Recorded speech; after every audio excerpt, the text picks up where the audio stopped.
Okay, so this is the first update that I'm gonna do on this project.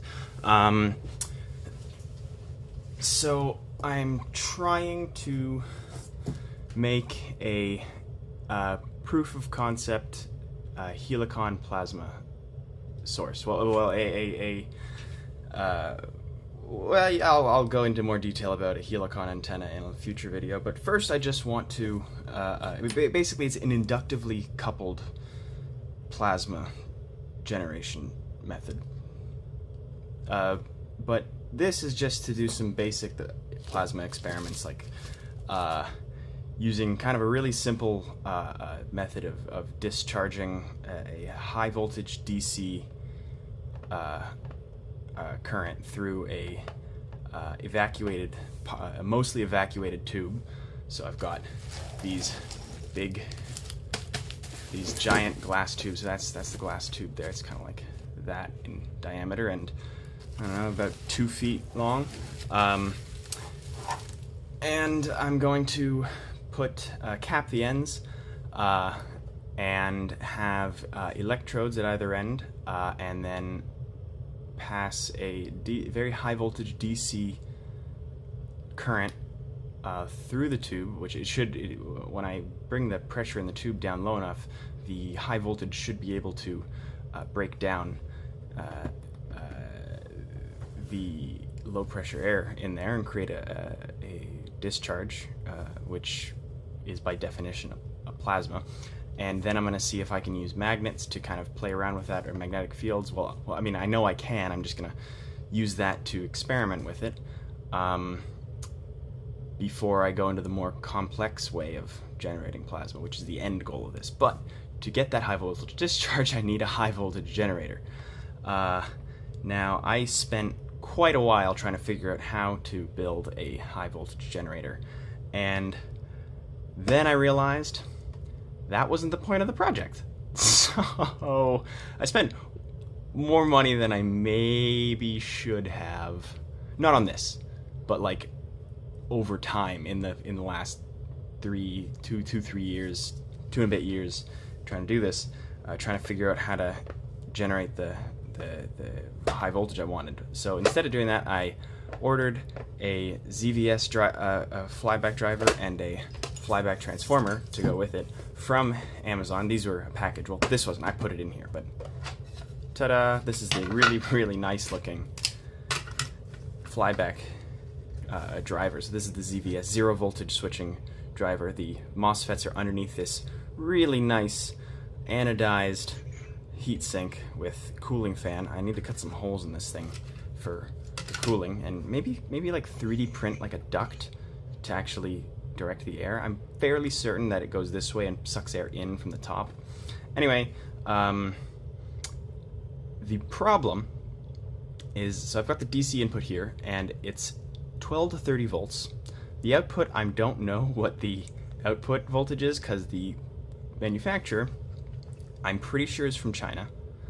I had to ask my roommate which of these was positive and negative. It says there, but it's written in what I'm fairly certain is Chinese. Yeah.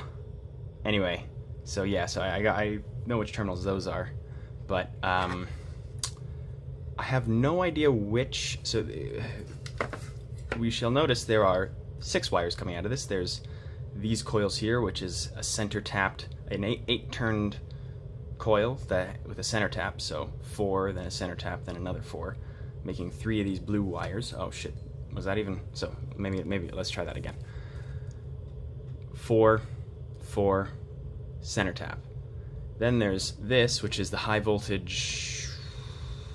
It's either the cathode or the anode, but I don't know which one. It's either the electron source or the electron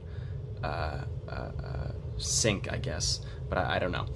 Then we've got this wire coming out of the bottom, coming out of here, this deeper red one, this guy. No idea what that does. And then we got this one, which I think is the other side of the high voltage. I'm guessing. I'm totally guessing, because this is the only one, the only electrode on here that they've, not electrode, the only terminal that they've actually soldered on and heat shrunk on and insulated a wire to, which makes me think that this was done intentionally. So this has to play some role. Don't know what that is yet. It did not come with any instructions, and the description on Amazon was well, it was unintelligible. Yeah, it was. If it is right though, if I am right in what I could make out from the description, the input, so it's 12 to 30 volts, and I know ZVS drivers, if not properly done, can be really, well, the MOSFETs can be really finicky to under voltage, so I'm not going to go below that. But it also asked for a required current of 15 to 20 amps in. Yeah, that's quite a bit. So that's the next step. Figure out how to actually power this thing. I was hoping to get all of this in here, and I think I can just fit that in, like that. And then wire these over here. I'm guessing these three go to terminals on there, but I don't want to mess this thing up because I don't want to pay for another one. Yeah, and if you haven't, I'll do maybe another video on flyback transformers, but essentially, even though it is a transformer, these do have, I think it's an internal high voltage diode, but they do output a DC signal. Now, I don't know if it's a smoothed DC signal or a pulsed DC signal, which is interesting, but it is DC. The reason I wanted DC and not AC is because I wanted to be able to, in a magnetic field, I didn't want the direction of the force that the magnetic field is putting on the electrons and the protons to reverse, which it would do that every cycle, because F equals Q, F equals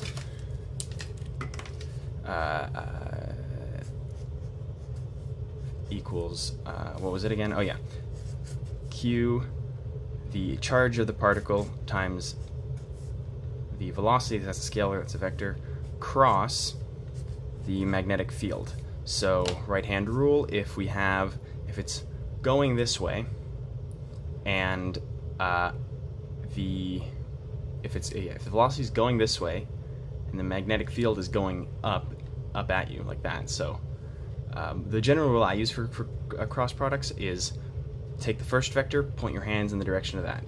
Take the second vector and point your fingers in the direction of that. And then, so you've got kind of this L here like that. So velocity, magnetic field, then the force is your thumb. So the force would be going that way. But the velocity of the charged particles, let's say the electrons in this case, is going to be based on the polarity of this.